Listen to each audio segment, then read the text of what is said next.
Waalaikumsalam. Bismillah, alhamdulillah, wassalatu wassalamu ala rasulillah, Sayyidina Muhammad ibn Abdullah, wala hawla wala quwata illa billah, amma ba'du. Para sahabat yang dimuliakan Allah, puji dan syukur kita haturkan kehadirat Allah Subhanahu wa Ta'ala. Pada sore hari ini kita dapat berkumpul di ruang Zoom dalam rangka untuk serial kajian virtual Ramadan. Pada tahun ini kita mengambil tema Ramadan, bulan literasi, mencari kebenaran perennial dalam keberagaman. Kalau pada tahun yang lalu kita sudah mendengarkan berbagai perspektif kajian Ramadan dan keislaman oleh para ustadz, para kiai yang berasal dari Indonesia, tahun ini kita agak sedikit mengubah orientasi kita. Kita ingin mendengarkan dari para asatidzah, para ustadz, para kiai yang berkecimpung dalam pendidikan di Barat. Kami perlu informasikan, nanti kegiatan kita ini akan dilaksanakan secara 5 kali berturut-turut, 4 di bulan Ramadan dan insya Allah 1 kali di bulan Syawal, halal bihalal virtual insya Allah. Pada sore hari ini kita akan mendengarkan kajian yang akan disampaikan oleh Profesor Dr. Nadir Shah Hussein tentang hukum Islam dalam kajian Barat. Dan sebagai informasi untuk minggu depan, di tanggal 25 April, kita akan mendengarkan kajian yang akan disampaikan oleh Gus Nur Hashim dari PCI NU Belanda. Beliau akan membahas tentang Islam Nusantara dalam kajian Islamolog Belanda. Lalu pada tanggal 2 Mei, kita akan mendengarkan kajian dari Profesor Dr. Ayang Utriza Yakin dari Universitas Gent, Belgia. Beliau akan membahas tentang membaca tradisi keilmuan Islam dalam sinaran metodologi Barat. Lalu tanggal 9 Mei kita akan mendengarkan paparan dari Gus Zaki Khairul Umam dari PCNU Jerman, Universitas Freie Jerman, tentang pemikiran Islam kontemporer antara Barat dan Timur. Dan insya Allah nanti di akhir, di bulan Syawal, kita akan mendengarkan kajian bersama Profesor Ismail Fajri Al-Atas, guru besar kita di Amerika Serikat. Dan ini merupakan kesempatan yang sangat berharga bagi kita untuk memanfaatkan bulan Ramadan sebagai bulan peningkatan kualitas literasi kita selaku umat Islam. Marilah sama-sama kita mengawali kajian kita pada sore hari ini dengan membacakan suratul Fatihah. Al-Fatihah. A'udzubillahi minasyaitonirrajim. Bismillahirrahmanirrahim. Alhamdulillahirabbil alamin arrahmanir rahim maliki yaumiddin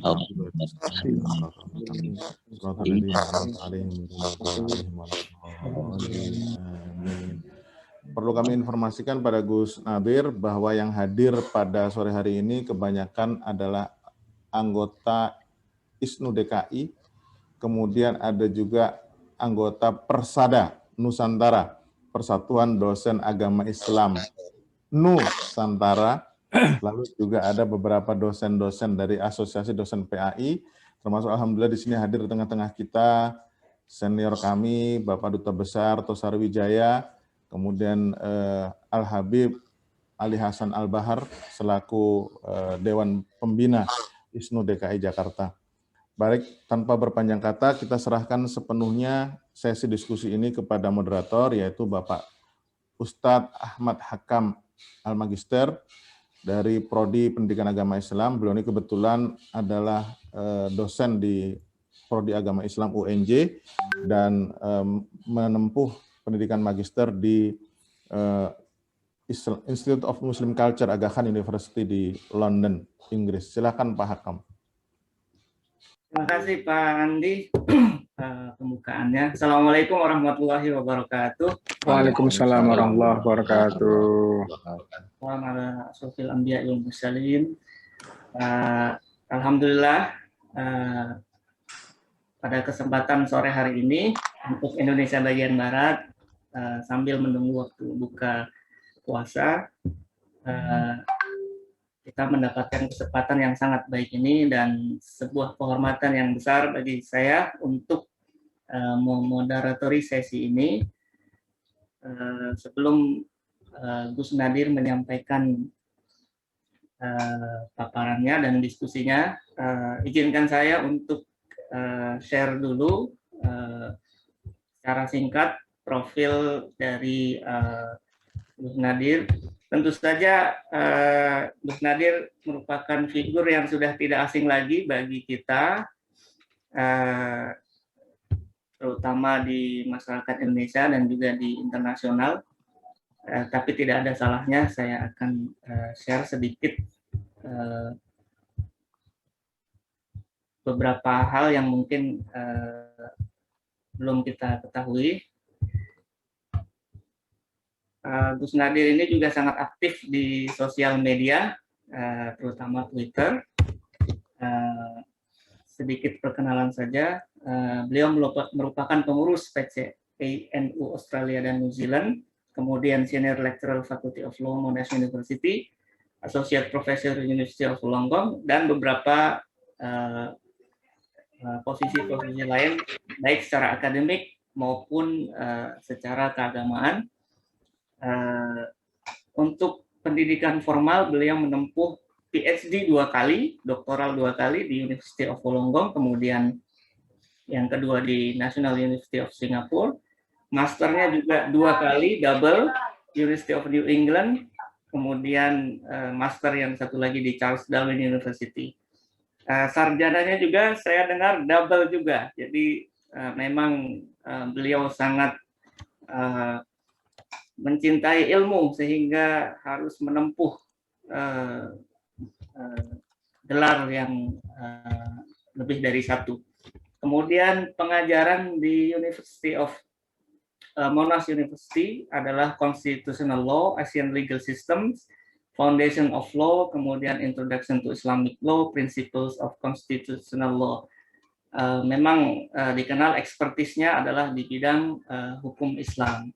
Dan ini adalah beberapa buku dalam konteks akademik: Modern Perspective on Islamic Law, Law and Religion in Public Life, Modern Perspective on Islamic Law, kemudian Sharia and Constitutional Reform, Human Rights, Politics and Corruption in Indonesia, dan banyak lagi beberapa buku lain. Dan yang terakhir, sebagai pengenalan terhadap profil Gus Nadir, juga menulis beberapa buku yang dikemas secara populer sehingga bisa diakses oleh khalayak yang lebih luas, tidak hanya di kalangan akademik, tetapi juga pemikirannya bisa diakses oleh kalangan yang lebih muda dan milenial, seperti buku tafsir Al-Quran di medsos, Saring Sebelum Sharing, kemudian Islam Yes, Khilafah No, Ngaji Fikih, dan juga beberapa buku lain, Hidup Kadang Begitu, dan satu lagi Nadir Shah Hussein, Kiai Ujang di Negeri Kanguru. Baik, topik kali ini sangat menarik, hukum Islam dalam kajian Barat, dengan tema besarnya adalah mencari kebenaran perennial dalam keberagaman. Nah, ini sangat menarik sekali. Mengapa? Karena judul besarnya, tema payungnya adalah mencari kebenaran perennial dalam keberagaman, untuk mendapatkan hikmah, tetapi kemudian kita coba telusuri perspektif dalam kajian Barat. Nah, ini seperti apa?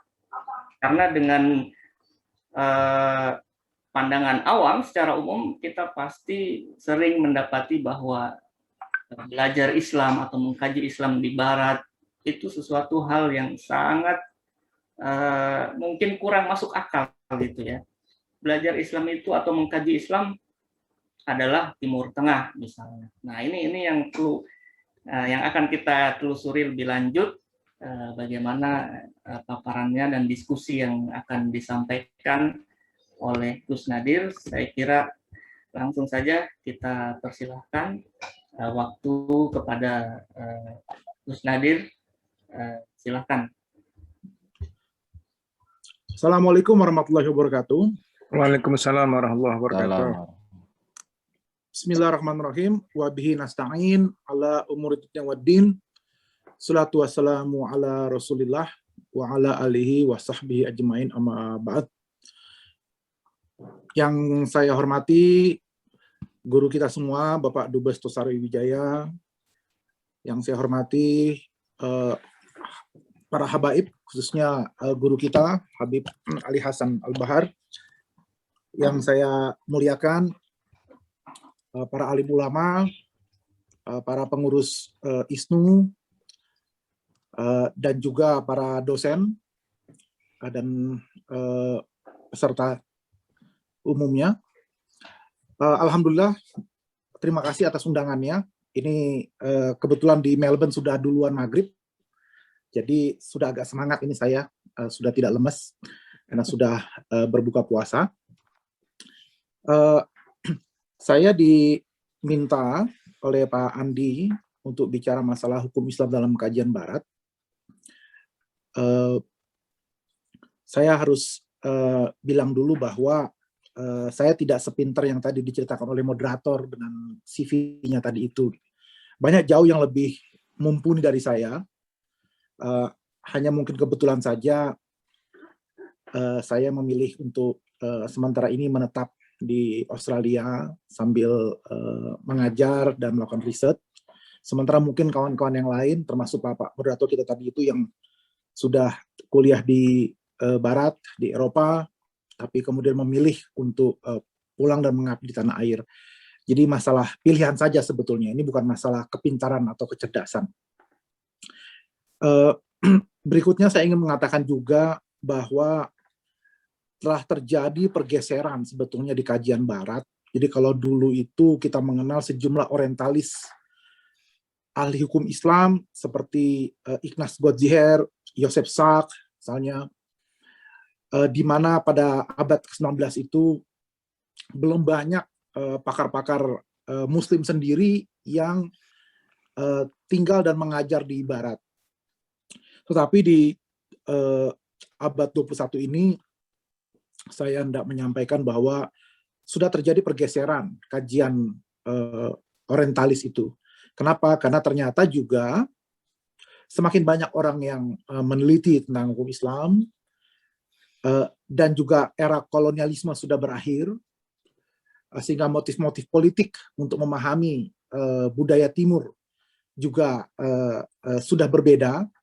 Begitu juga seperti saya sampaikan tadi, sudah banyak sekali para pakar hukum Islam ataupun Islam pada umumnya di Barat yang memang dari Muslim sendiri. Misalnya yang sangat terkenal di tanah air tahun 90-an itu ada namanya Fazlur Rahman, seorang guru besar Universitas di Chicago dan guru dari Nurholis Majid dan Ahmad Syafi'i Ma'arif, misalnya. Sekarang sudah meninggal.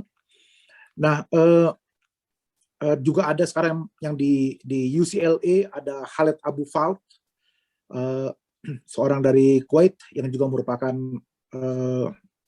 boleh dikatakan syekh dalam kajian hukum Islam dan juga mengajar di Barat.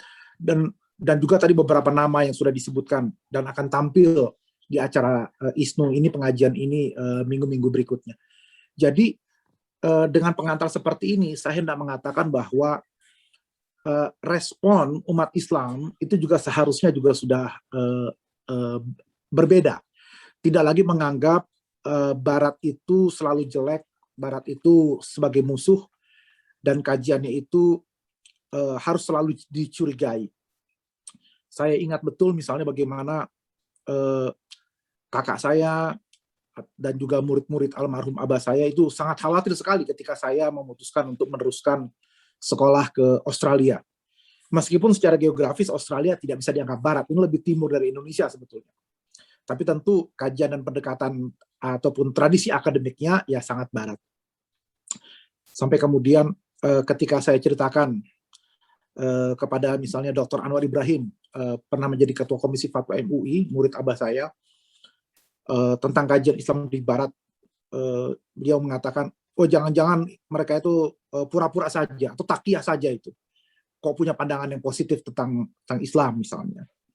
Atau ketika itu kakak saya sampai mengatakan, jangan sampai ya kamu dapat ijazah itu karena kamu mau mengikuti perintah profesor kamu di Barat yang menghalalkan yang haram dan mengharamkan yang halal, begitu ya. Jadi kekhawatiran itu muncul, gitu ya.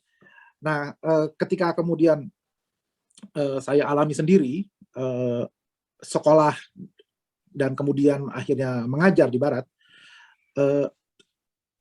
image seperti itu tidak sepenuhnya benar, gitu ya.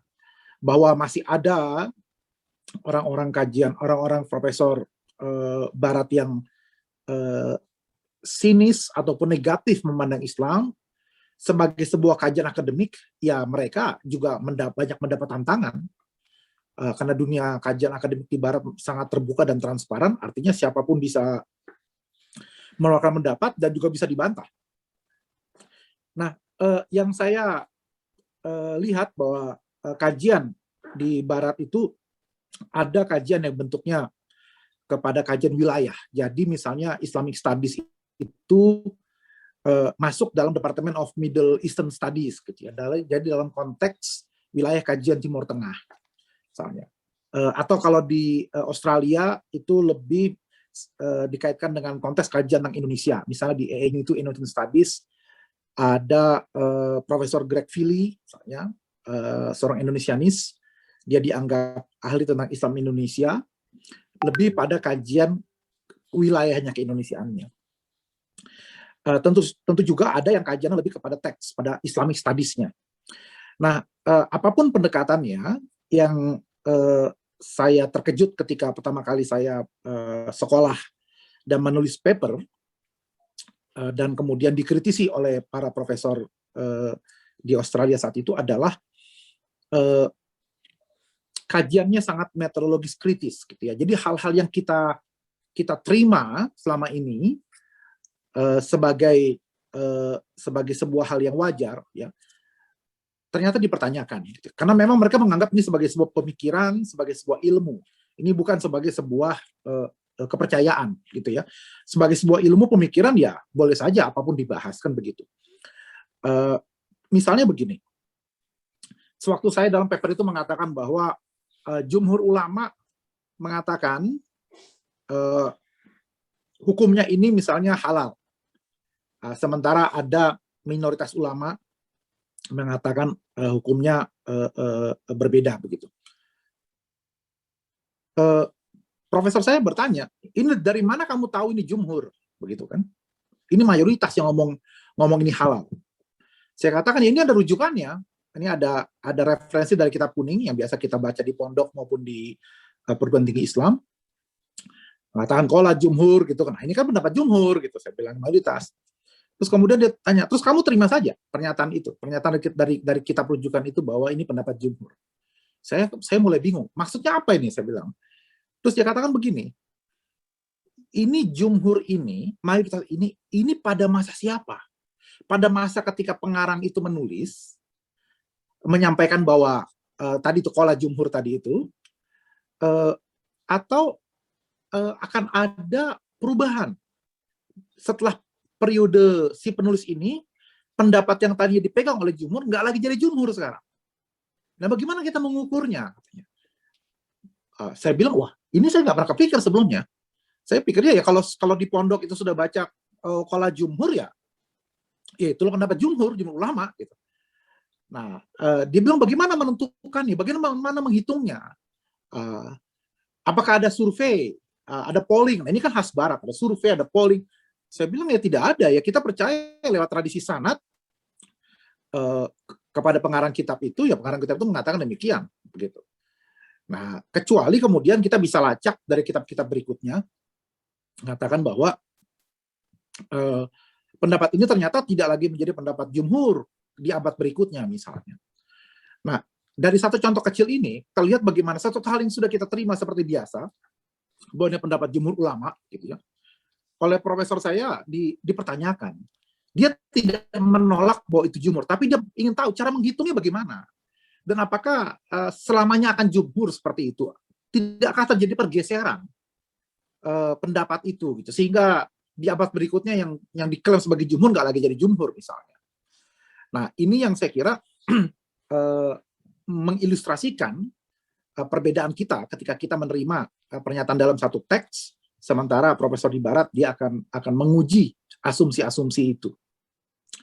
Nah, begitu juga misalnya ketika saya menyebutkan hadis bahwa Rasulullah bersabda, sebaik-baik masa itu adalah masaku, dan setelahnya gitu kan. Nah, ini hadis sahih. Nah, profesor saya di Barat tidak mempertanyakan kesahihan hadis ini. Dia terima, oke, kalau dibilang ini hadis sahih. Tetapi beliau mengatakan saat itu, dengan kalau kamu terima pernyataan ini dari Nabi, berarti sejarah Islam itu orientasinya selalu mundur ke belakang. Jadi kamu nggak usah protes kalau masa sekarang umat Islam itu tertinggal dibanding masa-masa sebelumnya, dibanding 2 abad sebelumnya misal, atau 5 abad sebelumnya, atau yang masa-masa 5 abad sebelum kita juga tidak bisa protes ketika dia ketinggalan dari masa-masa sebelumnya lagi.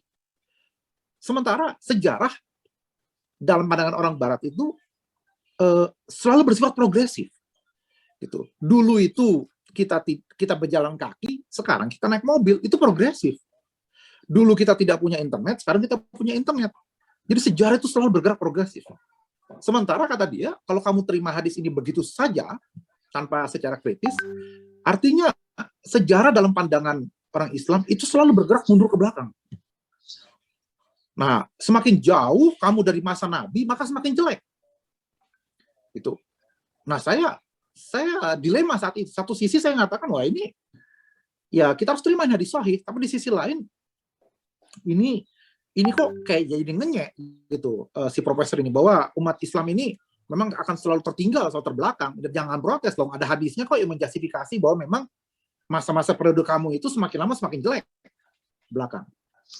Nah, tentu kita tidak mau dibilang jelek, kan gitu. Jadi kemudian dia katakan nggak cukup hanya mengatakan bahwa sanadnya sahih. Coba lihat konteksnya. Nah, kemudian setelah saya teliti, saya melihat bahwa hadis ini berbau politik sebetulnya. Jadi yang dimaksud dengan masaku itu masa Rasulullah, masa Abu Bakar, dan masa Umar sebetulnya. Karena pada masa Utsman terjadi fitnatul kubro, kan begitu. Nah, tapi para ulama mengatakan korn di situ kan 100 tahun. Jadi itu hadis 300 tahun. Nah, hadis 300 tahun pertama, hadis salafus soleh itu. Dan akan berbahaya kalau kemudian kita katakan ini hadis yang berbau politik gitu. Walaupun pelacakan saya menunjukkan indikasi ke arah sana begitu. Nah, jadi itu satu contoh bagaimana kemudian hal-hal yang kita terima ternyata oleh Profesor Barat itu dipertanyakan dan memang membuat kita selalu berpikir lebih banyak gitu. Nah, ketika kemudian saya atau satu contoh lagi misalnya, Imam Syafi'i itu adalah peletak dasar pertama ilmu usul fikih lewat kitab Ar-Risalah. Itu kan diterima oleh kalangan pesantren, diterima juga oleh kalangan perguruan tinggi. Tapi misalnya Profesor Wael Halak, dia orang Palestina tapi Kristen, yang sempat menjadi mahaguru di McGill University. Jadi para kawan-kawan yang alumni McGill University itu pernah belajar lah sama Wael Halak ini. Saya nggak pernah belajar langsung dengan dia, tapi saya baca karya-karyanya. Sekarang dia di Columbia University. Beliau mempertanyakan klaim bahwa Imam Syafi'i itu lewat kitab Ar-Risalah adalah peletak dasar pertama. Karena ternyata beliau melacak 1 abad sampai 2 abad setelah era Imam Syafi'i, kitab Ar-Risalah itu ternyata nggak ngetop, tidak viral kalau bahasa sekarang, tidak menjadi rujukan para ulama 1 sampai 2 abad setelah Imam Syafi'i. Itu baru di abad ketiga kemudian orang mulai merujuk dan orang mulai merefer dan mengklaim akhirnya ini sebagai peletak dasar ilmu usul fikih misalnya. Jadi lagi-lagi ya begitu, metodologis yang kritis yang mereka coba lakukan, yang dilakukan oleh para profesor Barat itu. Nah, ketika kemudian saya berkesempatan menjadi dosen, tentu saya punya peluang untuk menentukan buku wajib yang mau dipakai, kan begitu. Saya coretin itu buku-buku yang menurut saya orientalis abad ke-19 yang banyak ngawurnya, kayak Ignaz Goldziher, Joseph Sack, itu saya coret-coretin. Tentu timbul pertanyaan setelah itu. Kemudian saya ngajar pakai buku apa? Kalau buku-buku rujukan hukum Islam Barat yang ditulis oleh para orientalis itu saya coretin. Nggak mungkin saya mengajar di Barat itu dengan Bidayatul Mujtahidnya Ibn Rus misalnya. Karena saya tentu harus mengajar dalam bahasa Inggris dengan rujukan bahasa Inggris. Tidak semua mahasiswa saya bisa membaca Ibn Rus. Nah, artinya kita nggak cukup hanya dengan mengecam orang-orang Barat, orang orientalis itu. Kita jika ingin bertarung di level internasional, ya kita memang harus memproduce sesuatu. Karena itu saya harus menulis. Saya menulis buku, makanya tadi disebutkan oleh Bapak moderator kita, sejumlah karangan saya dalam bahasa Inggris yang diterbitkan oleh penerbit top di dunia, ya untuk mengisi itu, gitu, bahwa sudah waktunya umat Islam nggak hanya menjadi konsumen belaka, tapi memang harus jadi produsen, harus menghasilkan. Sehingga buku-buku kita bisa menjadi rujukan untuk kajian hukum Islam di Barat. Begitu cara kita kemudian mewarnai kajian hukum Islam di Barat. Nah, tapi kalau kemudian kita hanya berhenti dengan mengecam, ya repot, gitu misalnya. Dan juga saya merasakan selama ini kritik terbesar saya adalah bukan orang Barat itu sendiri. Kritik terbesar saya adalah justru orang Islam sendiri. Jadi konco dewek lah, gitu kira-kira ya, yang mencari-cari kesalahan, yang kemudian menganggap karya-karya kita tidak penting, gitu, atau alergi mengutip karya kita karena merasa sesama orang Indonesia, gitu ya, atau sesama Muslim. Sementara saya melihat orang-orang Barat justru karena mereka sangat menghargai ilmu, mereka lebih apresiatif, gitu ya. Ketika kemudian penerbit top kelas dunia menerbitkan karya-karya saya, dan mereka mau menjadikan itu sebagai bahan rujukan. Bahkan beberapa buku saya itu diresensi di jurnal-jurnal internasional, misalnya, gitu. Nah, dan ini saya kira menjadi salah satu penyakit di kalangan kita juga, gitu ya. Itu kalau dalam kajian akademik ya, di masyarakat Barat itu ada dua tema yang selalu ramai dibahas, gitu. Jadi kalau media massa sudah mengangkat dua tema ini pasti itu ramai. Yang pertama soal jihad, ya kita tahulah, karena dulu ada Osama bin Laden, September 11, ya, ada sekarang ISIS dan seterusnya, maka tema-tema soal jihad itu selalu menjadi ramai, gitu. Sehingga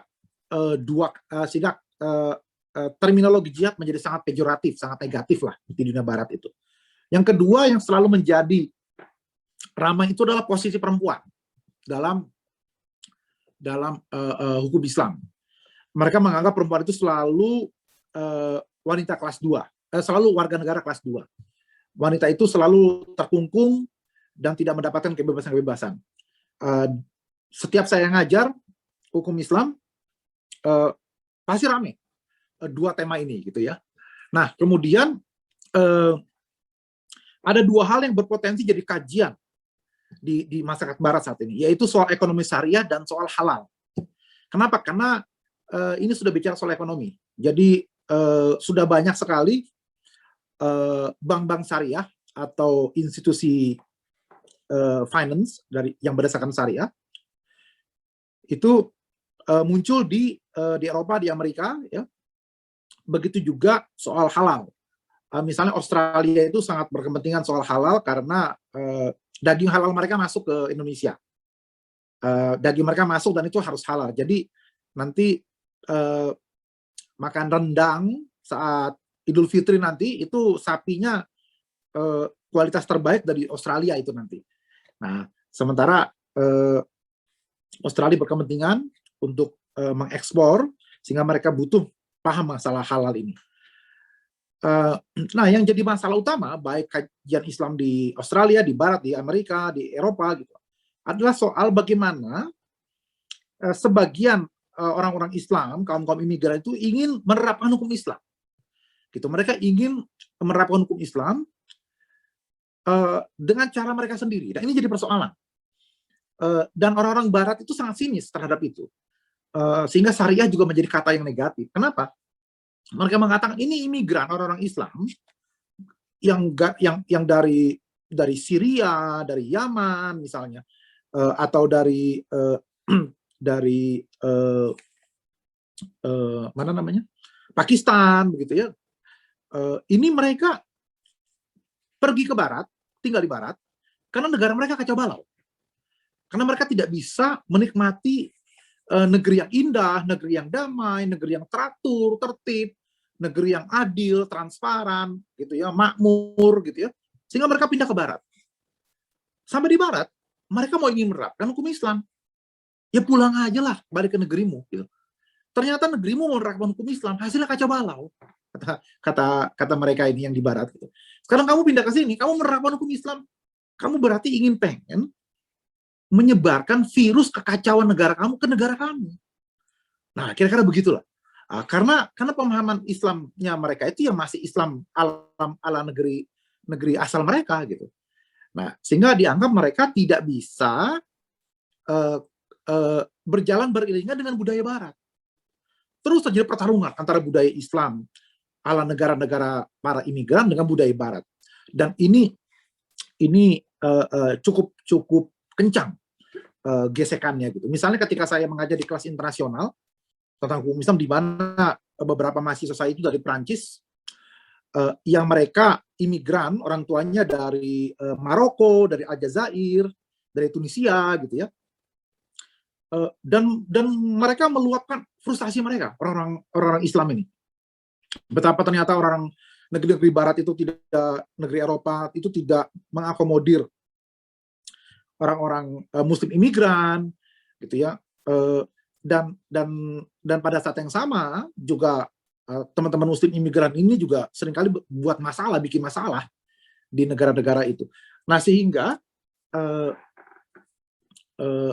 tema kajian antara bagaimana memilih versi hukum Islam yang sesuai aplikasinya ya, fit tatbiq gitu ya, dengan karakter dan budaya orang Barat. Nah, itu menjadi tantangan besar saat ini. Gitu. Saya kira pengantar dari saya itu saja, Pak Moderator.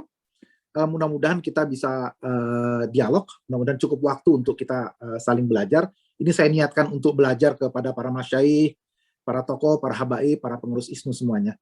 Subhanakallahumma ilma lana illa ma 'allamtana innaka antal alimul hakim. Maha suci Engkau ya Rabb, sungguh kami tidak punya ilmu apapun kecuali apa-apa yang telah Engkau ajarkan kepada kami. Wallahul muwaffiq ila aqwamit thoriq. Assalamualaikum warahmatullahi wabarakatuh.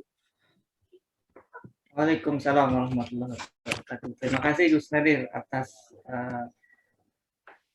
pemaparan awal yang saya kira men-trigger kita, menyebabkan kita untuk berdiskusi lebih lanjut, untuk membahas lebih jauh tentang bagaimana fenomena tentang mengkaji Islam, khususnya hukum Islam di Barat, dan kemudian dinamika yang terjadi, malah justru kelihatannya umat Islam bisa bertransformasi ketika berinteraksi dengan dunia Barat yang sangat rasional, kritis, dan saya kira di sana banyak hal-hal yang bisa kita telusuri lebih lanjut. Silahkan Bapak Ibu, para senior dan rekan-rekan sekalian yang ingin mengajukan pertanyaan ataupun pandangannya supaya diskusi kita lebih hidup, bisa juga melalui kolom chat, nanti akan saya bacakan, atau langsung dengan raise hand, bisa bertanya atau memberikan pandangannya langsung. Silahkan Bapak Ibu. Diberi kehormatan ke Pak Dubes Tosari dulu kali, Mas Sakam. Ya, baik, Pak Dubes, monggo Pak, silakan menyampaikan pertanyaan atau pandangannya untuk diskusi kita kali ini. Saya mempersilahkan yang lain dulu. Saya ingin mendengar, mau jadi pendengar yang baik. Baik Pak, silakan.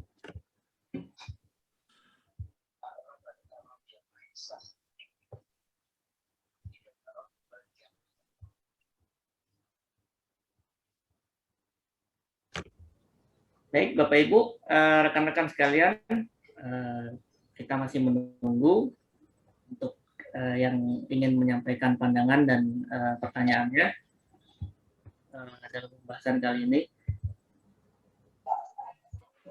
Alhamdulillah nggak ada Pak Moderator yang bertanya ini, jadi Mataram. Oh ada. Ya, silakan. Assalamualaikum warahmatullahi wabarakatuh. Waalaikumsalam. Terima kasih banyak. Waalaikumsalam. Waalaikumsalam warahmatullahi wabarakatuh. Ya, saya Muhammad Liwa dari Mataram, UIN Mataram ya. Ya, Ya, silakan.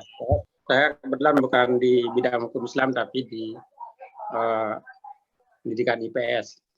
Yang banyak saya apa istilahnya pelajari itu adalah bagaimana mempelajari HAM, kemudian bagaimana mempelajari hak-hak minoritas dan sebagainya ya.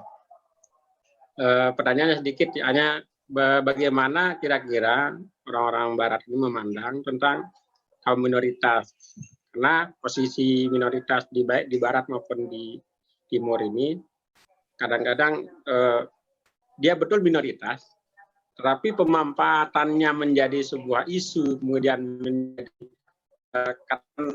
proyek gitu ya, itu sangat tinggi di kalangan apakah Islam juga maupun di Barat apalagi gitu ya, dengan mengatakan demokrasi yang menamakan hak asasi dan sebagainya. Kaum minoritas ini sebuah apa ya, katakan kelompok gitu untuk dijadikan sebagai subjek atau objek dari kajian. Itu mungkin yang perlu saya tanyakan, sehingga kita memiliki semacam pandangan apakah nanti tadi yang disampaikan narasumber kan, apakah itu tentang perempuan maupun tentang jihad itu memang sangat seksi untuk dibahas gitu ya. Tapi kan jangan lupa yang kaum minoritas juga nanti apakah dia bisa menang dalam posisi tanda kutip dia menang secara hakiki, artinya dia minoritas yang berdaya gitu ya, bukan diberdayakan. Nah itu yang saya ingin tahu dari narasumber, sehingga kita dalam memandang minoritas ini dia sebagai subjek maupun objek itu bisa lebih komprehensif gitu. Saya pinginnya lihat dari sisi Barat maupun dari sisi Timur. Saya kira itu dari saya, kurang lebihnya mohon maaf. Selamat berpuasa untuk semuanya. Assalamualaikum warahmatullahi wabarakatuh. Waalaikumsalam warahmatullahi wabarakatuh. Silakan Gus. Ya, jadi memang kita harus hati-hati ketika kita bicara mengenai Barat gitu ya. Ini saya lupa, ini harus saya ngomong dari awal ini, bahwa memang yang disebut dengan Barat itu apa sih gitu ya. Ini yang tadi saya sempat singgung bahwa Australia itu secara geografis tidak Barat misalnya gitu, lebih ke timur. Begitu juga kita tidak bisa memasukkan semua hal yang berbau asing gitu dalam satu keranjang bernama Barat, seolah-olah mereka satu kesatuan yang tidak ada perbedaan. Kita tahu bagaimana misalnya Amerika dengan Eropa itu berbeda, secara kultur berbeda, sejarah berbeda gitu ya, sehingga kita tidak bisa kemudian menyamakan ya Barat itu ya pokoknya semua orang yang kulit putih yang ngomong bahasa Inggris gitu, ya itulah Barat gitu. Eropa saja misalnya juga berbeda-beda sejarahnya, sistemnya antara Prancis, Jerman, Inggris, misalnya Hongaria, Belanda, ya itu sudah bahasanya berbeda, sejarah mereka juga berbeda, budaya mereka berbeda, dan mereka juga terjadi pertarungan atau konflik antara mereka juga gitu ya. Jadi karena itu kita harus hati-hati ketika kita mengatakan Barat. Begitu juga Timur. Apa yang dimaksud dengan Timur gitu? Apakah ini maksudnya adalah Timur Tengah? Apakah Indonesia termasuk dalam Timur tadi? Apakah Timur ini adalah Asia Timur? Berarti kita harus memasukkan juga Cina, Jepang, Korea Selatan. Ya, yang kita tahu Cina, Jepang, Korea itu juga konfliknya juga tinggi. Begitu juga sejarah mereka juga berbeda gitu ya. Jadi kategori-kategori ini memang kita pakai untuk menyederhanakan saja sebetulnya. Walaupun kalau kita kemudian diskusikan panjang lebar, ini jadi panjang urusannya gitu ya.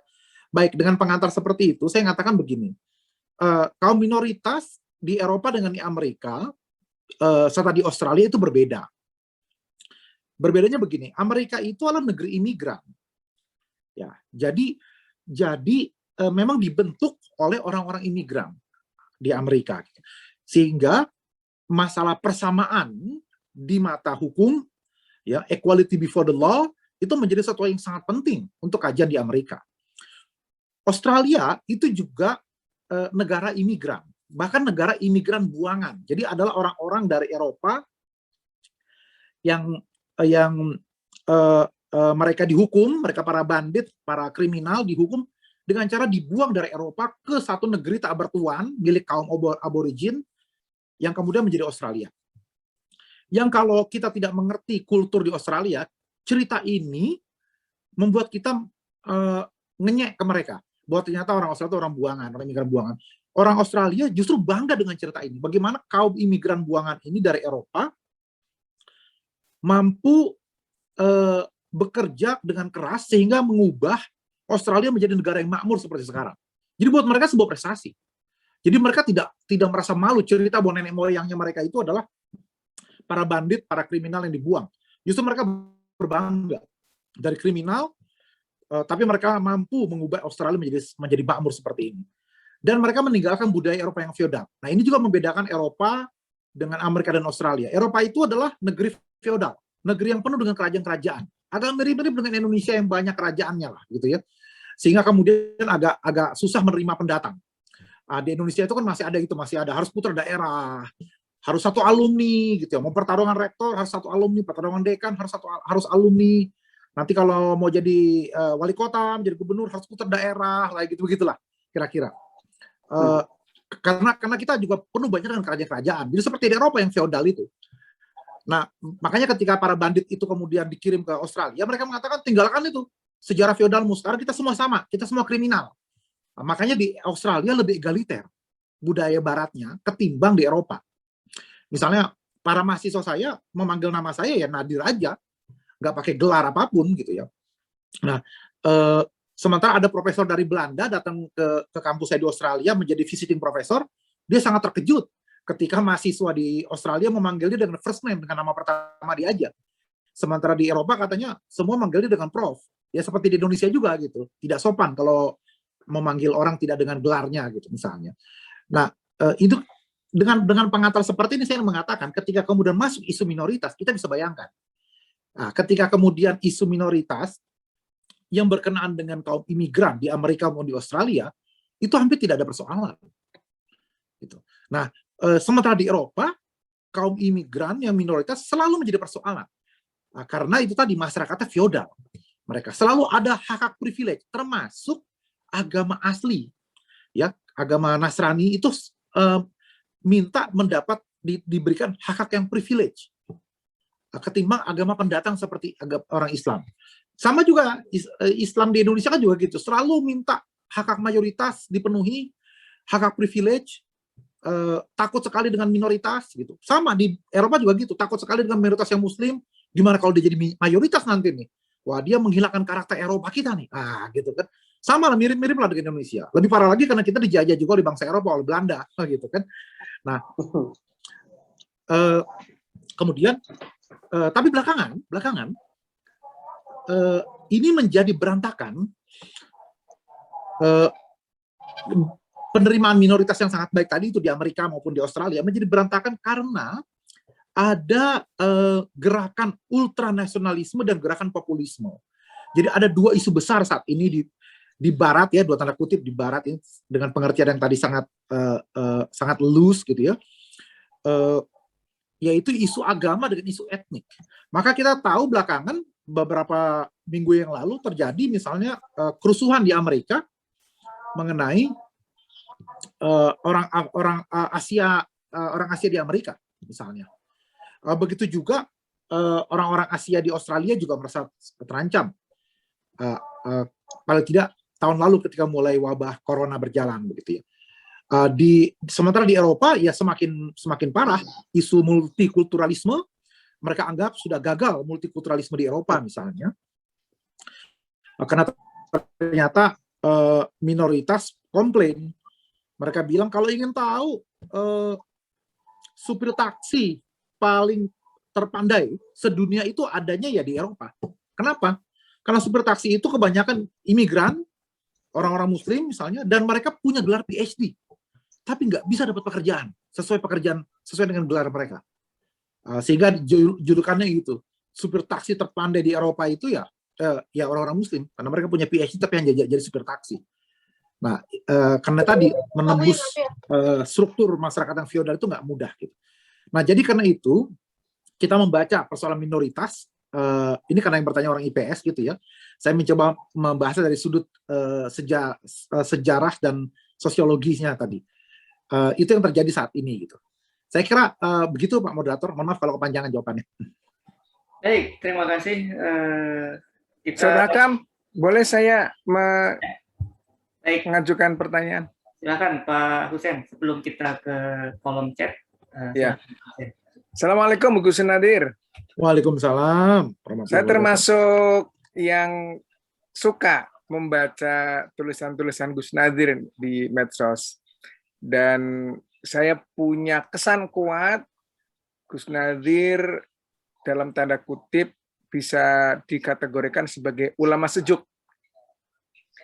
Karena tulisannya tidak provokatif dan bersifat solutif. Itu. Nah, terkait dengan pemikiran-pemikiran Gus Nadir yang biasa saya baca dan saya punya kesan itu, saya ingin mengajukan 2 pertanyaan, Gus. Yang pertama tadi, adanya pandangan masyarakat Barat yang saya yakin sebagian ya, sebab dalam segala hal tidak mungkin bersifat keseluruhan, yang mengatakan bahwa Anda orang-orang dari luar itu di negaranya kacau, sehingga kemudian menjadi imigran di negara ini, kemudian Anda berniat untuk menerapkan hukum-hukum yang di negara Anda juga kacau gitu.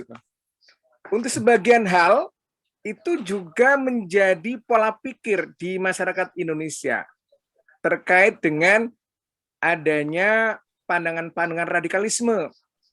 Kita sering mengatakan, kok Anda bawa ideologi-ideologi yang di negara asalnya juga menyebabkan kekacauan, gitu kan? Di Indonesia yang sudah damai, sudah tenang, kok Anda ingin mencoba menerapkan itu. Ya nggak perlulah. Itu satu. Yang kedua, terkait dengan, tadi Gus Nadir mengatakan, kalau Anda ingin menerapkan ajaran Islam di negara ini pemikiran Gus Nadir adalah tadi, ya mestinya dicari pola atau formula yang mempertimbangkan kultur dan sosiologis masyarakat Barat dong, sebagai hal yang kemudian akan menjadikan Islam sebagai rahmatan lil alamin yang bisa diterapkan dan bisa memberikan kemanfaatan dan kemaslahatan dimanapun. Itu Gus. Terima kasih sebelumnya. Wallahul muwaffiq ila aqwamit thoriq. Assalamualaikum warahmatullahi wabarakatuh. Waalaikumsalam. Gus. Ya, terima kasih sekali Ustadz. Jadi apresiasinya terhadap tulisan-tulisan saya di medsos. Mohon selalu doa dan bimbingannya. Dan apa yang tadi disampaikan 2 hal itu saya kira memang menjadi titik tekan yang sekarang sedang terjadi di Barat gitu. Sampai ada kolega saya sempat menulis artikel di jurnal internasional itu bad Syariah and good Syariah gitu ya. Jadi maksudnya dia mengatakan bahwa ya jangan semua hukum Islam itu ditolak begitu saja dong gitu. Tapi kita pilihlah yang mana hukum Islam yang kita anggap good gitu ya. Good itu dalam pengertian itu tadi tidak membuat wanita menjadi warga negara kelas kedua, kemudian akomodatif terhadap pemerintahan dan sistem serta budaya orang-orang Barat, ya ini dianggap good syariah. Nah dalam konteks itu misalnya mereka mengatakan ekonomi syariah, terus masalah halal gitu ya, itu bisa masuk dalam good syariah diterapkan di Barat gitu. Tapi kemudian kalau yang bad syariah tadi misalnya ya seperti poligami, rajam ya dan hal lain itu gitu ya. Nah itu mereka anggap itu janganlah diterapkan. Jadi selektif juga lah gitu menerapkan kalau ingin menerapkan hukum Islam di Barat ini misalnya begitu. Nah di samping itu ya kelompok minoritas juga ada yang memang menganggap Islam dengan budaya itu ya sama. Jadi kalau mereka dari Arab, ya Islam dan budaya Arab itu ya sama gitu ya. Sehingga kemudian ketika sampai di negeri Barat pun juga mereka tetap ngeyel dengan agama dan budaya itu. Masalah tidak mau berkompromi begitu. Padahal kita tahu ada Maqasidus Syariah misalnya. Terus kita juga tahu bagaimana guru-guru kita mengajarkan kita harus kukuh memegang akidah. Tapi kalau sudah bicara masalah fikih, maka ada fleksibilitas di sana dan bisa ada ijtihad baru bagaimana hukum itu berubah tergantung dengan ada ilat atau tidak ada ilatnya. bagaimana hukum itu berubah sesuai dengan perubahan waktu dan tempat misalnya. Nah, kaidah-kaidah usul fikih dan kaidah fikih yang kita pelajari itu semua bisa menjadi alat untuk kita memilah tadi dalam konteks good syariah, bad syariah tadi itu loh ya. Nah, jadi itu yang kajian-kajian itu yang sekarang sedang dibutuhkan. Ya, jadi sama dengan di tanah air gitu, saya kira juga pengadilan agama pun juga selektif jurisdiksinya kan. Masalah hukum keluarga dan hukum syariah yang masuk dalam yurisdiksi pengadilan agama kita misalnya. Tapi masalah jinayah tidak masuk gitu. Itu kan juga selektif. Nah, bisa dibayangkan kalau kemudian karena di negeri barat itu mereka demokrasi, semua boleh bicara bebas, hak atas dasar hak asasi manusia, hak kebebasan berpendapat gitu ya. Tidak ada undang-undang ITE, tidak ditangkepin, tidak didikit lapor polisi, penghinaan agama dan seterusnya gitu. Akhirnya mereka kelompok minoritas ini memanfaatkan lah gitu dia untuk terus kemudian membawa budayanya itu tadi gitu dan pemahaman Islam ala mereka itu tadi gitu. Dan ini sering akhirnya lama-lama menjadi benturan. Misalnya ada beberapa kasus ketika di Australia sempat terjadi kerusuhan ketika orang-orang bule Australia itu merasa terganggu dan para perempuannya merasa dilecehkan ketika orang-orang imigran Muslim datang ke pantai dan orang-orang itu melihat orang-orang bule ada yang tidur berjemur tanpa pakai BH, ada yang hanya dengan bikini saja, dan orang-orang ini tidak tahan untuk tidak kemudian komentar ataupun melakukan hal-hal yang dianggap sebagai pelecehan. Dan ini timbul kerusuhan waktu itu di Sydney misalnya, karena mereka menganggap ini gimana sih orang-orang Islam minoritas ini gitu nggak ngerti budaya kita. Di budaya kamu mungkin perempuan nggak bisa berjemur di pantai seperti itu. Di sini ya ini part of our culture gitu kan. Ya kamu tamu di sini ya kamu hormati dong. Ya minimal kamu jangan mengganggu perempuan-perempuan yang sedang berjemur di pantai itu gitu. Ya kira-kira seperti itu gitu ya. Jadi memang isu minoritas ini menjadi satu hal yang penting. Contohnya lagi misalnya Pak, imigran dari refugee ya ketika tadi perang di Syria dan di Yaman, banyak yang kemudian pindah ke Eropa, diselamatkan oleh para aktivis hak asasi manusia untuk ke Eropa. Nah, sampai di Eropa itu mereka kemudian bergaul dengan masyarakat tanpa memahami kultur di masyarakat Eropa itu. Sehingga misalnya saya kasih contoh, ketika mereka ikut perayaan malam tahun baru, ini sempat ramai di berita di media. Nah, ketika malam tahun baru, ketika kembang api dan bergeser ke tahun baru, itu tradisi orang-orang barat itu ya mereka saling berpelukan dengan sesama, dengan kanan kiri di lapangan perayaan itu gitu. Tidak peduli dia kenal atau tidak, tapi semua bergembira. Sudah ada itu disebut dengan social hugging ataupun social kissing, begitu ya. Nah, orang-orang refugee dari Syria dan Yaman ini ya terkaget-kaget tiba-tiba dipeluk oleh bule perempuan dan menganggap bule perempuan ini mau sama dia berarti. Maka ya dia pegang-pegang lah tubuh perempuan ini. Maka rame lah terjadi dianggap ini pelecehan seksual. Akhirnya orang-orang pemerintah Jerman saat itu bingung ini gimana. Maka di kamp-kamp pengungsi itu sebelum mereka lepas dari kamp pengungsi itu diberikan ajaran mengenai socio-culture. Nah, salah satunya adalah hubungan laki dengan perempuan. Jadi mereka biar tahu bahwa antar kolega, antar kawan di Eropa itu ketemu saling berpelukan, saling cipika-cipiki itu hal biasa. Bukan berarti kemudian dia pengen atau dia jadi murahan sehingga kamu boleh pegang-pegang begitu saja. Itu pelecehan, berbeda gitu. Jadi diajarilah hubungan relasi perempuan dengan di barat antar laki dengan perempuan itu gitu.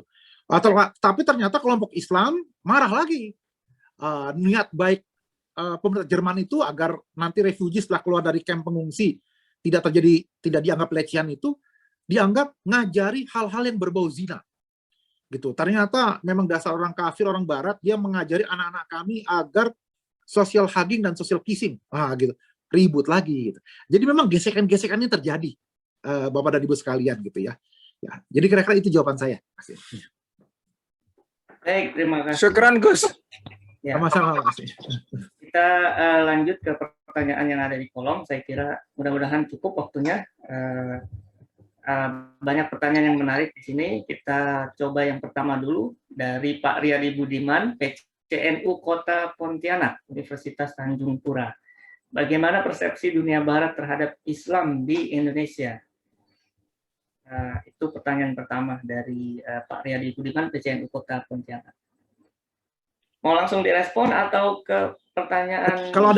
Kalau ada 3 pertanyaan dulu mungkin biar bisa digabung jawabannya. Boleh, ya, itu pertanyaan pertama, bagaimana persepsi dunia Barat terhadap Islam di Indonesia. Kemudian yang kedua, dari Muhammad Ridwan Effendi, jika menyimak apa yang tadi disampaikan sama Gus Nadir, terutama karena menguatnya sentimen isu gender dan jihad di Australia, apakah arus Islamofobia di Australia dan Barat saat ini cenderung meningkat atau justru sebaliknya berdasarkan isu tersebut. Kemudian yang ketiga, ilmuwan Barat, pertanyaan dari Dadang Santri, ilmuwan Barat, apakah ada juga yang Muslim? Jika ada, apakah ada perbedaan pola pikir di antara sama ilmuwan Barat yang Muslim dan non-Muslim? Silakan Gus, 3 pertanyaan tersebut.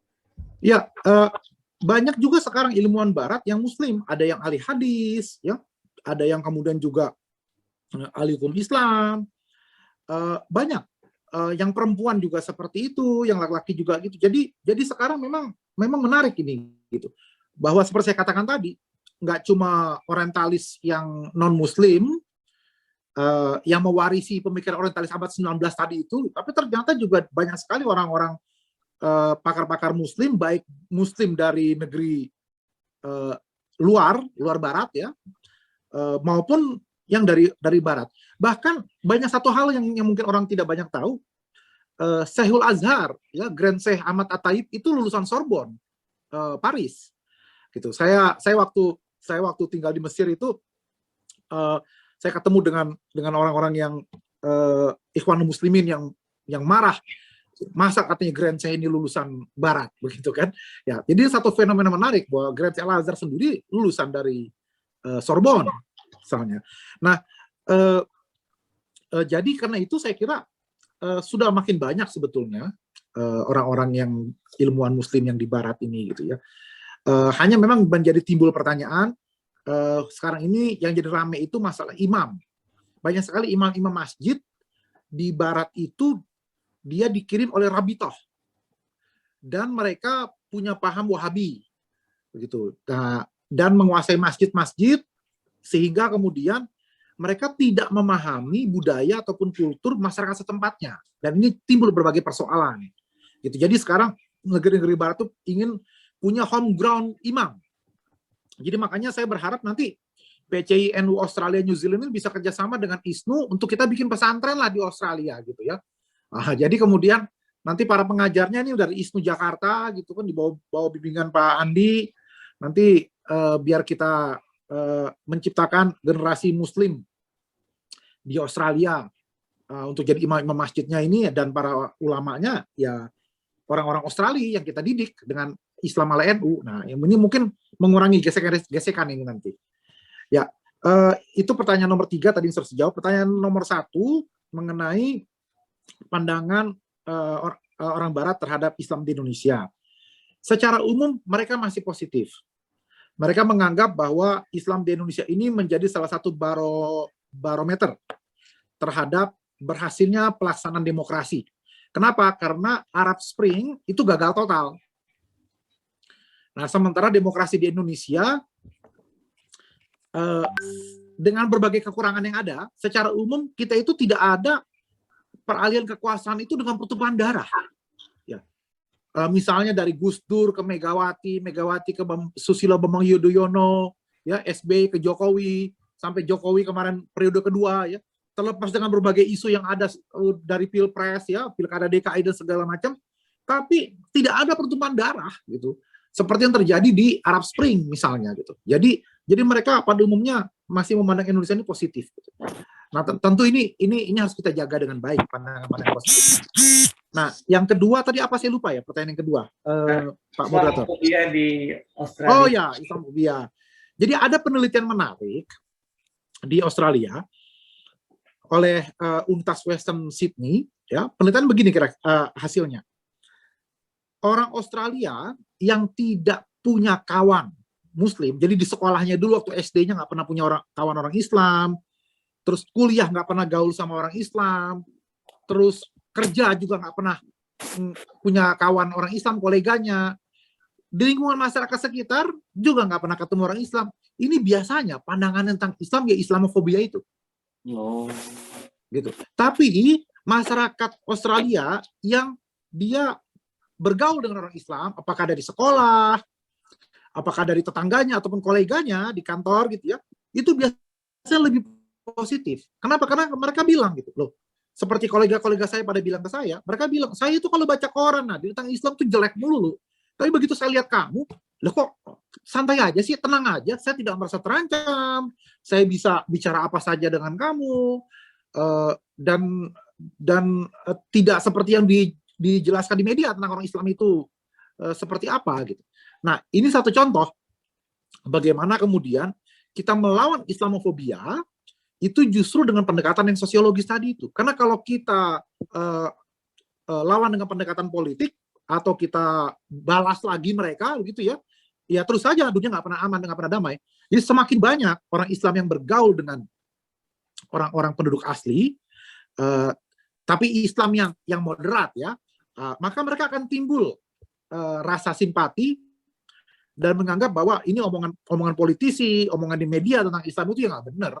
Nyatanya kawan saya nggak begitu kok, nyatanya tetangga saya nggak begitu kok, gitu. Dan saya kira ini satu hal yang harus kita terus lakukan begitu ya. Ya demikian Pak Moderator. Baik, saya kira sangat jelas dan mencerahkan jawabannya. Kita ada 2 pertanyaan berikutnya. Yang kedua agak panjang. Dari Ahmad Sukron, sejauh mana upaya sarjana Muslim mengenalkan hukum Islam sehingga dapat mengikis fobia Barat terhadap Islam dan hukum Islam? Kemudian yang kedua, mohon izin bertanya dari Muhammad Rafiq, sejauh menyangkut penerapan syariat Islam dalam kurung hukum pidana atau jinayah, kemudian berdasarkan pengalaman Gus di Barat, kira-kira metode atau formula apa yang tepat digunakan agar hukum Islam di Indonesia bisa diterapkan tanpa merusak bangunan konsep negara kesatuan Republik Indonesia, sehingga di satu sisi tuntutan syariat Islam bisa terpenuhi, namun di sisi lain cita-cita hukum nasional tetap terjaga. Terima kasih. Ya, pertanyaan yang kedua itu diskusi berikutnya itu harus undang saya lagi di forum berikutnya. Karena jawabannya ya. Iya, panjang itu jawabannya. Itu sudah bergeser ke masalah Indonesia. Ini kita masih ngomongin Barat ini. Apalagi ya. Bicara syariat dan hukum ya. Iya, panjang nanti gitu. Ya. Oke, nah yang pertama tadi itu soal apa tadi? Apa upaya sarjana Muslim? Oh ya. Jadi gini. Saya ini kan mengajar di Fakultas Hukum, gitu ya. Jadi tugas utama saya itu adalah mengajar hukum Australia. Jadi saya orang Indonesia, saya harus mengajar hukum Australia kalau ingin menjadi dosen di Fakultas Hukum. Karena saya bukan ada di Departemen Islamic Studies-nya, saya di Fakultas Hukumnya. Nah, jadi saya mengajar hukum konstitusi Australia. Itu mata kuliah wajib. Nah, saya ngajar di kelas S1 maupun kelas pasca sarjananya. Nah, sewaktu saya kemudian jadi dosen dengan mata kuliah hukum konstitusi Australia, saya berhak mengajukan mata kuliah pilihan. Maka saya kemudian mengkonsep mata kuliah hukum Islam. Dan ini disetujui. Jadi Bapak dan Ibu bayangkan saja betapa terbukanya kampus di Australia. Saya orang Islam, saya boleh mengajar hukum konstitusi mereka.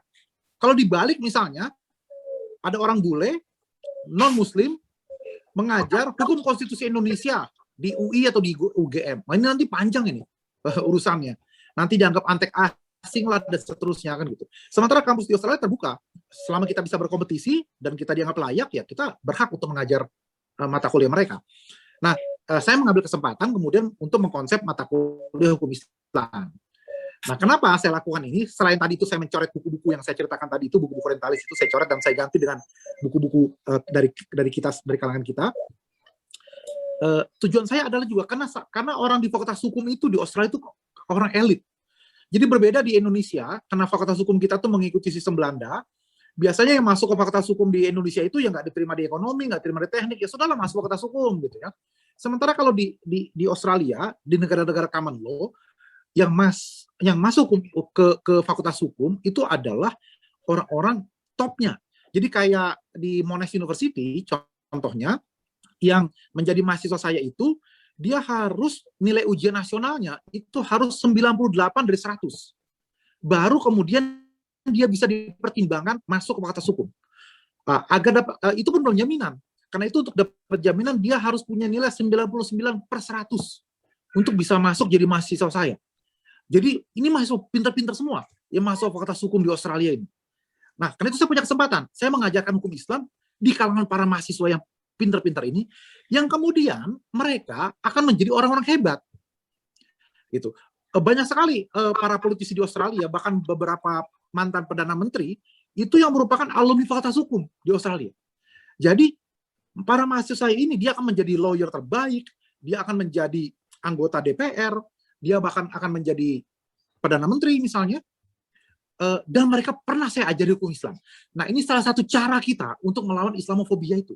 Ini salah satu cara kita menjelaskan hukum Islam yang sebenarnya seperti apa, karena itu mudah-mudahan 20 tahun ke depan, kalau ada mahasiswa-mahasiswa yang kemudian punya banyak posisi di pemerintahan maupun di masyarakat, paling tidak dia akan tahu hukum Islam itu tidak sejelek yang digambarkan di media. Saya kira demikian. Ini sudah masuk buka puasa kah di sana? Untuk Indonesia Timur dan Tengah sudah. Oh, Timur ya. Ya. Untuk Indonesia bagian Barat mungkin 30 menit lagi atau 50 menit lagi akan buka puasa. Nah, jadi begitu kemudian ada pertemuan dengan para alumni. Nah, itu beberapa alumni Fakultas Hukum itu ketemu saya. Gitu. Dan mereka cerita gitu bagaimana kemudian mereka senang sekali mengambil mata kuliah hukum Islam yang saya kelola itu karena di pekerjaan mereka bertemu dengan klien yang dari Timur Tengah, atau ada yang bekerja di kepolisian dan kemudian mereka berkenaan dengan pelaku kriminal yang orang Muslim. Jadi paling tidak artinya saya jadi lebih ngerti gitu tentang orang Islam ini semenjak saya mengambil mata kuliah hukum Islam itu. Dan ini saya kira modal penting di samping kita tentu mengajar lewat tulisan, mengajar hukum Islam juga lewat ceramah-ceramah di masjid dan seterusnya gitu ya. Misalnya edukasi terhadap orang Islam sendiri juga penting. Saya tiap bulan PCI NU Australia itu membuat majelis khataman Quran di kota-kota. Di Brisbane ada, di Adelaide ada, di Canberra ada, di Sydney ada, di Melbourne juga ada. Dan yang khusus di Melbourne, kita bikin majelis khataman Quran tiap bulan. Setelah itu saya memberikan pengajian tafsirnya. Gitu. Jadi edukasi ini penting kita lakukan. Karena kalau tidak, ya kesalahpahaman yang melahirkan Islamofobia ini akan terus berkembang. Apalagi kalau kemudian ada gerakan populisme tadi itu. Nah, ini yang berbahaya. Jadi karena itu kita harus lawan dengan edukasi dan mudah-mudahan nanti bisa kerjasama lah PCI NU Australia dengan kawan-kawan ISNU bisa pada datang ke Australia, isi pengajian di sini, atau kemudian para dosen-dosen bisa kerjasama dengan di kampus saya di Monash University, saya welcome. Baik, saya kira semakin jelas ini bagaimana konteks kajian Islam, khususnya hukum Islam di Barat, dan juga peran-perannya bagaimana dalam membuat pandangan-pandangan orang Barat, baik yang Muslim maupun non-Muslim, melihat Islam yang ada di Indonesia maupun di dunia secara positif dari sisi akademis yang kritis dan juga rasional. Saya kira 3 pertanyaan terakhir kita cukup sampai pertanyaan 3 terakhir. Yang pertama dari Pak Andi Hadianto, bagaimana antum sebagai santri yang belajar di Barat dapat memadukan 2 manhaj seputar hukum Islam. Kemudian yang kedua dari Heri Susanto, mohon izin bertanya, di Indonesia Muslim itu mayoritas. Wajar dong kalau harusnya menjadi mayoritas di semua aspek kehidupan. Tetapi apa yang terjadi sebaliknya, khususnya di aspek ekonomi, kita itu minoritas. Bagaimana pandangan Gus? Terima kasih. Dan yang terakhir, bagaimana hubungan intern umat Islam di Australia yang notabene imigran, yang berasal dari berbagai negara Islam dan Arab? Dari Pak Ahmad Muradi, dari UNJ. Baik, silakan. Gus. Pertanyaan yang terakhir apa tadi, kurang jelas? Mohon maaf. Pertanyaan yang terakhir, bagaimana hubungan internal umat Islam di Australia Oke. dengan imigran? Oke. Yang ketiga dulu saya jawab. Jadi ya Australia ini karena negeri imigran, maka umat Islamnya itu banyak. Ada yang dari Lebanon, dari Afghanistan, dari Indonesia, dari Fiji, India, lain-lain lah, dari Bosnia, Turki.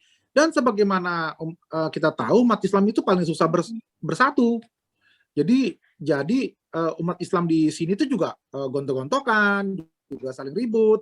Pernah sempat ramai rebutan masjid, 2 imam masjid rebutan, gitu ya, sempat masuk TV. Pemerintah Australia jadi bingung mana yang mesti didengar. Begitu semua tokoh ormas Islam diundang oleh pemerintah Australia, Perdana Menteri baru saja mau bicara, sudah ada satu orang yang angkat tangan di pojok kanan. Ini kenapa kelompok yang itu diundang? Dia bukan Islam, dia sudah kafir. Kenapa kok diundang? Saya tidak akan duduk lama-lama di sini kalau dia masih ada dalam ruangan ini.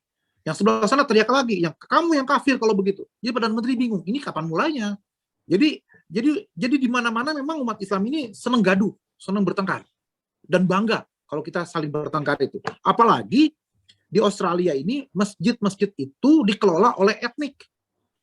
Ya, jadi ada masjid Bosnia, masjid yang dekat rumah saya ini, yang saya suka Jumatan, itu masjid Turki, Emir Sultan Mosque, komunitas Turki.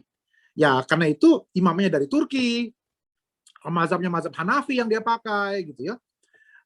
Dan kemudian takmirnya juga dari Turki. Yang lain ya hanya datang aja, seperti saya ya hanya datang mengisi sholat di sana.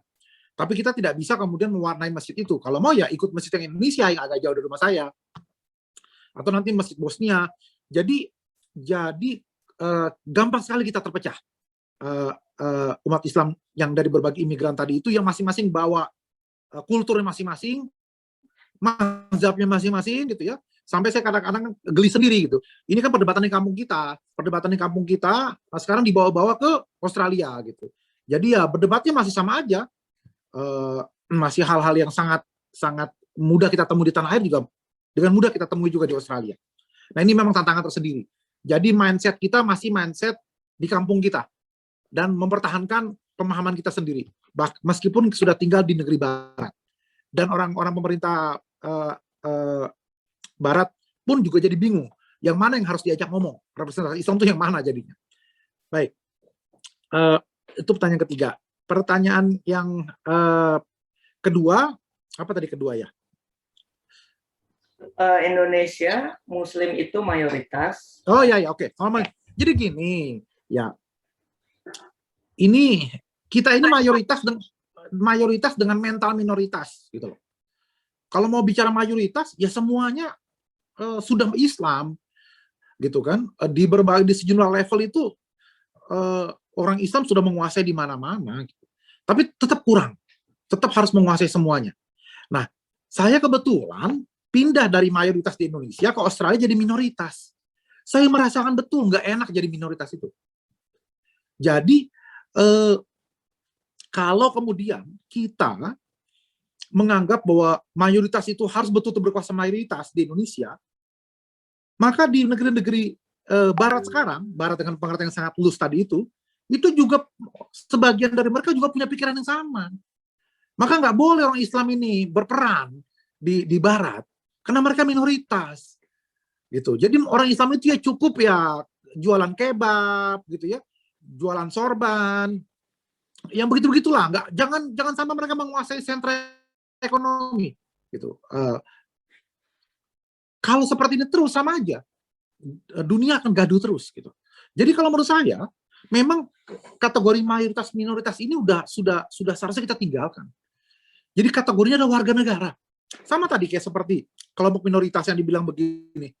Kamu pulang aja ke negeri kamu kalau gitu. Kalau kamu yang hanya ingin bikin kacau di sini. Yang dia tidak tahu bahwa ternyata imigran imigran orang Muslim yang di Barat itu sudah beranak pinak, begitu. Jadi mereka mungkin imigran generasi pertama, ya mereka dari Syria, dari Yaman, dari Saudi, dari mana-mana. Tapi generasi kedua sudah lahir di Australia, apalagi generasi ketiganya sudah pakai bahasa Australia sebagai bahasa ibunya, bahasa Inggrisnya. Jadi kalau dikatakan back to your home country, dia bilang Australia is my home country. Saya tidak lagi menganggap saya warga negara asing dari Palestina, dari Lebanon, dari Afghanistan, sudah enggak. Saya sudah generasi ketiga. Jadi nggak bisa lagi dikatakan back to your home country. Nah, malah itu dianggap rasis kalimat seperti itu. Karena mereka sudah menganggap mereka juga bagian dari Australia. Gitu. Nah, karena itu menurut saya memang agak repot kalau kita masih pakai pendekatan mayoritas-minoritas itu. Misalnya minoritas tidak boleh menjadi gubernur, tidak boleh menjadi wali kota. Gitu. Tapi ketika ada wali kota London Muslim, wah kita teriak-teriak senang. Gitu kan. Tapi kalau kemudian bayangkan kalau kemudian saya ingin menjadi wali kota atau gubernur di Australia, kemudian dihantam dengan isu agama, mengatakan saya minoritas karena saya orang Islam, padahal saya punya kualitas, misalnya untuk itu, ya gimana rasanya? Gitu. Sama juga ketika orang minoritas di Indonesia juga tidak boleh menguasai hal-hal yang dianggap milik mayoritas misalnya. Nah karena itu memang saya kira kategori mayoritas-minoritas ini seringkali jadi persoalan, gitu ya. Jadi mungkin jadi masukan saja agar mungkin kita bisa berpikir lebih jernih. Jangan cuma melihat Indonesia saja yang harus mayoritas, karena Islam itu ada di mana-mana, Muslim di mana-mana, dan Muslim banyak yang jadi minoritas. Dengan kerangka yang sama, selamanya Muslim akan terpinggirkan, termarginalkan di negeri Barat, karena mereka juga pakai pendekatan yang sama. Nah, kira-kira seperti itu. Pertanyaan pertama soal manhaj menggabungkan itu, ya saya tidak termasuk orang yang setuju dengan integrasi ilmu, gitu. Jadi misalnya saya punya dokter hukum Islam, saya punya dokter hukum umum. Tidak berarti kemudian harus saya integrasikan menjadi apa, gitu. Tidak. Ketika saya ngomong hukum Islam, ya saya pakai ilmu saya tentang hukum Islam. Ketika saya bicara hukum umum, ya saya pakai ilmu saya tentang hukum umum, gitu ya. Dan itu ada di diri saya semua, tanpa perlu harus saya integrasikan. Karena itu pendekatan di tanah air lewat UIN yang ingin mengintegrasikan ilmu, ya itu menurut saya jadi big question. Yang saya khawatir pendekatan menggabungkan atau dalam bahasa yang dipakai itu integrasi ilmu menjadi tanda tanya. Misalnya begini, jangan terjadi nanti akhirnya dicari-cari ayat dan hadisnya. Jadi teori-teori ekonomi Barat, teori hukum Barat semua sudah ada, kemudian dicari-cari ayat dan hadisnya, dicarikan cantolan. Ini jadi persoalan akhirnya, gitu. Atau misalnya kalau saya punya anak 4, gitu ya, anak pertama itu kuliah di Fakultas Kedokteran UI, anak kedua kuliah di Fakultas Kedokteran UIN, anak ketiga kuliah di Fakultas Kedokteran UNU, Universitas NU, gitu ya, anak keempat kuliah di Fakultas Kedokteran Universitas Muhammadiyah. Begitu selesai tamat, apa bedanya? Sama-sama belajar fakultas kedokteran, tapi yang satu di UI, satu di UIN, satu di UNU, di NU, satu di Muhammadiyah. Apa yang dari UI itu kalau nyuntik ya nyuntik aja, sementara yang dari UIN kalau nyuntik dia pakai Bismillahirrahmanirrahim. Yang dari Muhammadiyah mengatakan begitu disuntik Safakallah, sementara yang dari NU mengatakan nggak apa-apa Bu, ini saya suntik, kalau nggak sembuh nanti saya siap tahlilan, atau gimana? Gitu. Nah ini kemudian menjadi persoalan. Karena itu menurut saya ya kita tidak perlu menyatukan perbedaan-perbedaan ilmu tadi, gitu ya. Dan para ulama dulu kita yang disebut dengan polimat, ya, polimat itu artinya mereka satu orang menguasai berbagai disiplin ilmu, yang mereka memang juga tidak ingin menggabungkan manhaj-manhajnya. Ketika Ibnu Rus bicara filsafat, ya dia bicara filsafat. Ketika Imam Tobari menulis Tarikh Tobari, ya dia sebagai sejarawan. Ketika Imam Tobari menulis tentang tafsir At-Tabari, dia sebagai mufasir, gitu ya. Begitu juga Ibnu Rus ketika bicara tentang fikih, ya dia sebagai faqih, gitu. Jadi tidak perlu dicampur adukan, tidak perlu diintegrasikan, diinterkoneksikan dan sebagainya. Ini menurut pandangan saya. Tentu bisa berbeda dengan pandangan Bapak dan Ibu sekalian. Saya kira begitu saja Pak Moderator. Baik, terima kasih Gus Nadir. Akhirnya kita sudah sampai pada diskusi sudah menjelang 17.25, 5 menit lagi kita selesai. Sebelum saya serahkan ke MC, mungkin Bapak Ibu rekan-rekan tidak perlu saya simpulkan lagi, hanya sedikit beberapa ringkasan saja, bahwa memang kajian Islam di Barat, baik dalam topik ataupun fokus hukum Islam ataupun yang lainnya, itu ternyata memang tidak monolitik ya, artinya tidak satu jenis, juga ragamnya banyak, baik dari kalangan sarjana Islam yang Muslim maupun non-Muslim yang ada di Barat, banyak juga yang memberikan penjelasan-penjelasan secara ilmiah yang positif tentang Islam, secara akademik tentunya. Dan juga istilah Barat dan Timur juga itu adalah definisi yang debatable, kita perlu masukkan dalam perspektif tertentu, tapi untuk memudahkan pembahasan, kita pakai istilah itu, tanpa mendikotomikan secara radikal ya. Kemudian juga tadi ada beberapa pembahasan yang atau pertanyaan yang belum sempat dijawab. Saya kira itu kita bisa programkan untuk berikutnya. Nah, mungkin panitia bisa membuat diskusi lagi nanti khususnya tentang syariat Islam di Indonesia, sangat terkait dengan hukum Islam dan kerjasama juga dengan lembaga di Indonesia dan Australia. Akhirnya dari saya, mohon maaf bila ada kesalahan. Terima kasih. Saya kembalikan ke MC. Assalamualaikum warahmatullahi wabarakatuh. Waalaikumsalam warahmatullahi wabarakatuh. Terima kasih Pak Ahmad Hakam atas moderasinya pada sore hari ini. Mari kita akhiri pertemuan kita dengan doa. Mohon Ustadz Muradi, kalau berkenan Ustadz Muradi masih ada.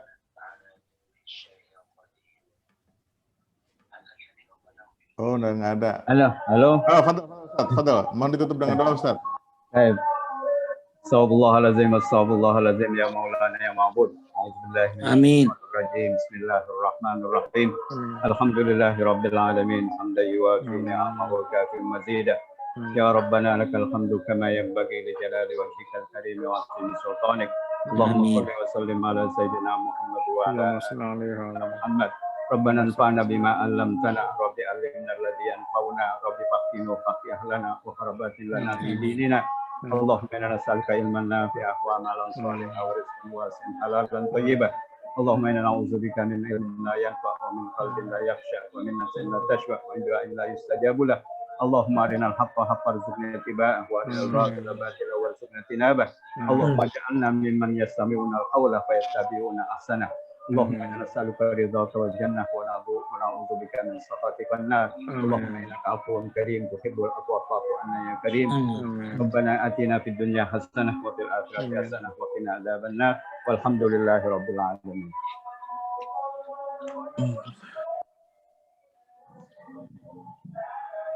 Terima kasih Ustadz Muradi. Demikian sesi pertama serial kajian virtual literasi Ramadan ISNU DKI bekerjasama dengan P2KP UNJ.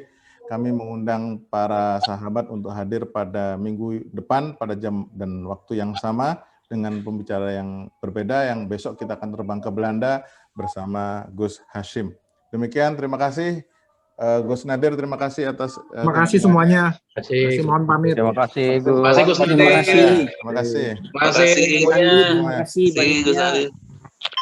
Mari kita akhiri. Bapak Ibu semua. Alhamdulillahirabbil alamin. Waalaikumsalam warahmatullahi wabarakatuh. Terima kasih ya Pak Hussein. Ketemu lagi